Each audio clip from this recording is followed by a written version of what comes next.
War kekerasan umat Islam di India meledak. ICMI desak pemerintah Indonesia turun tangan. MUI bilang begini.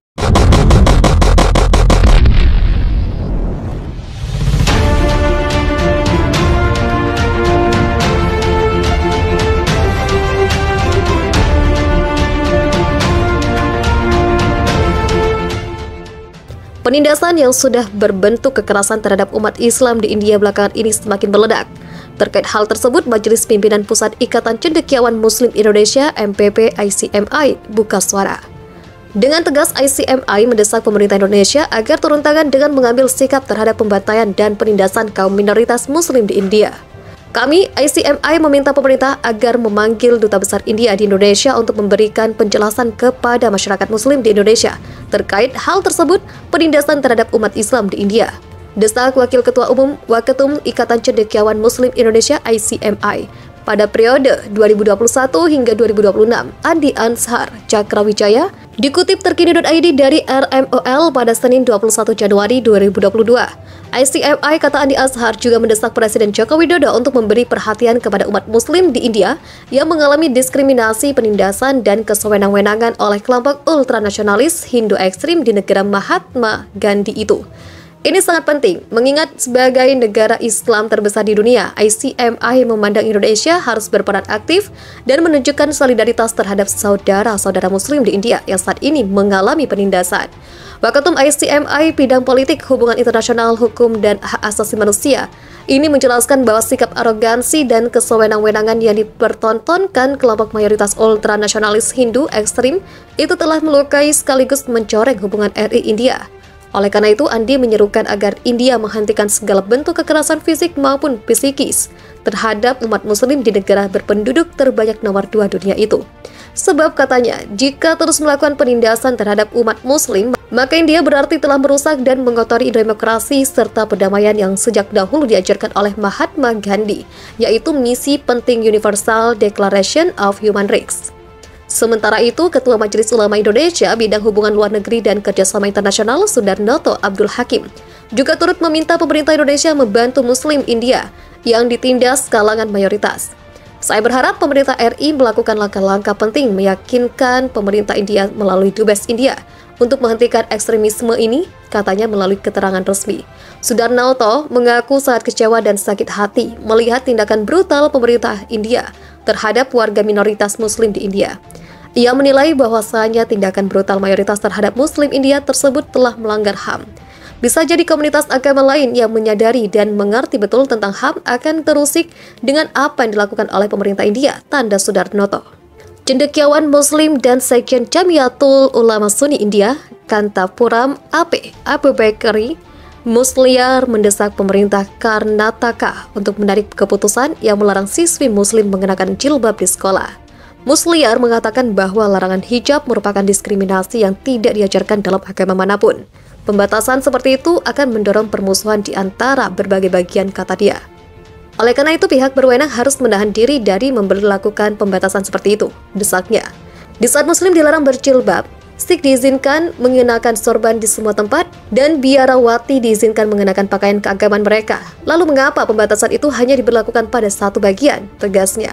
Sementara itu, aturan larangan jilbab dan pakaian keagamaan lainnya di dalam perguruan tinggi di Karnataka memicu beberapa reaksi dari komunitas mahasiswa serta dari para pemimpin politik di seluruh negeri. Dalam berita baru-baru ini, Gubernur Kerala Arif Khan mengungkapkan pendapatnya tentang larangan jilbab di institusi pendidikan yang sedang marak di negara bagian tersebut, dengan mengatakan bahwa jilbab bukanlah bagian penting dari pakaian bagi wanita Muslim, dan mendesak mereka untuk tetap bersekolah dan kuliah untuk melanjutkan pendidikan meski harus meninggalkan jilbab mereka. Hijab bukan bagian dari Islam. Jilbab disebutkan 7 kali dalam Al-Quran, tetapi tidak ada hubungannya dengan aturan berpakaian wanita. Ini adalah konspirasi untuk menghentikan kemajuan gadis-gadis Muslim, ungkap dia.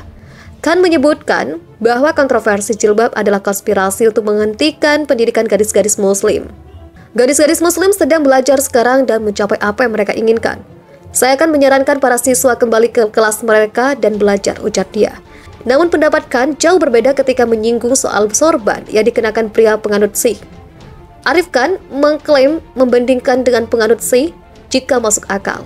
Dia mengatakan bahwa jilbab tidak diperlukan untuk Islam, tetapi sorban wajib untuk Sikhisme. Argumen bahwa memakai sorban diperbolehkan untuk Sikh, tetapi gadis-gadis muslim tidak diperbolehkan memakai jilbab di dalam kelas adalah tidak masuk akal. Sorban adalah bagian penting dari agama Sikh. Namun, jilbab tidak disebutkan sebagai bagian penting dari Islam dalam Al-Quran. Hijab tidak ada hubungannya dengan Islam. Kata hijab digunakan 7 kali dalam Al-Quran, tetapi tidak berhubungan dengan aturan berpakaian wanita. Ini terkait dengan purdah, yang berarti bahwa ketika Anda berbicara, Anda harus memiliki purdah di antaranya, ujar dia. Khan juga menekankan bahwa wanita bebas mengenakan apapun yang mereka inginkan dan harus mematuhi aturan dan peraturan yang ditetapkan oleh universitas tempat mereka bekerja atau mencari pendidikan. Anda bebas mengenakan apapun yang diinginkan, tetapi ketika terkait dengan suatu institusi, Anda harus mematuhi aturan dan peraturan dan kode berpakaian institusi tersebut, ujar dia. Negara bagian India Uttar Pradesh UP memilih pemerintahan baru. Sorotan tertuju pada 40 juta muslimnya. Beberapa kasus mencolok terjadi dan melibatkan kejahatan kebencian terhadap muslim selama masa jabatan pemimpin baru Yogi Adityanath. Dilansir dari BBC, pada Senin 21 Februari, beberapa insiden terburuk telah terjadi di UP di mana Yogi Adityanath dari BJP, seorang pendeta Hindu yang sering membuat pidato yang menghasut, menjadi menteri utama pada 2017. Sulit untuk mengatakan berapa banyak hukuman mati tanpa pengadilan atau kejahatan kebencian terjadi setiap tahun. Dalam kasus-kasus itu, keluarga korban mengaku apatis kepada polisi dan tidak puas dengan perkembangan kasus. Terdakwa dibebaskan dengan jaminan dalam 3 kasus, sementara belum ada yang ditangkap dalam kasus keempat, lebih dari 7 bulan kemudian. Salah satu kasus pada Mei tahun lalu, sebuah video yang viral menunjukkan sekelompok pria memukuli seorang pria di distrik Moradabad dan menyebabkan kemarahan online.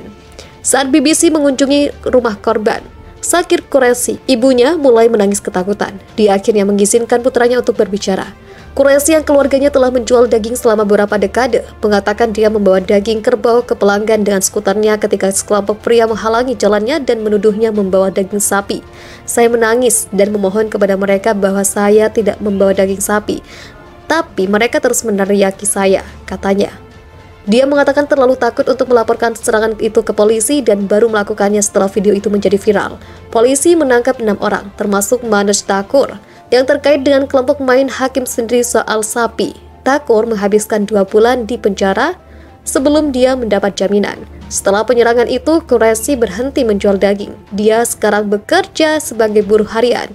Rasa takut dan pasrah tidak jarang terjadi di antara keluarga korban yang merasa tidak punya pilihan lain.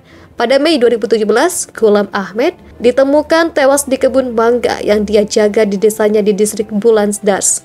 Laporan postmortem mengatakan dia meninggal karena luka dalam yang parah. Polisi menangkap 9 pria yang terkait dengan kelompok sayap kanan Hindu Yuva Vahini yang dibentuk oleh Adityanath pada 2002. Mereka semua dibebaskan dengan jaminan dan menyangkal tuduhan tersebut. Polisi mengatakan dia dibunuh sebagai pembalasan terhadap tetangga muslimnya yang kawin lari dengan seorang wanita Hindu beberapa hari sebelumnya. Saksi kunci saudara laki-laki Ahmed, Papu, mengatakan dia melihat pria-pria dengan masker kain saffron membawa Ahmed pergi. Tapi dia kemudian menolak bersaksi.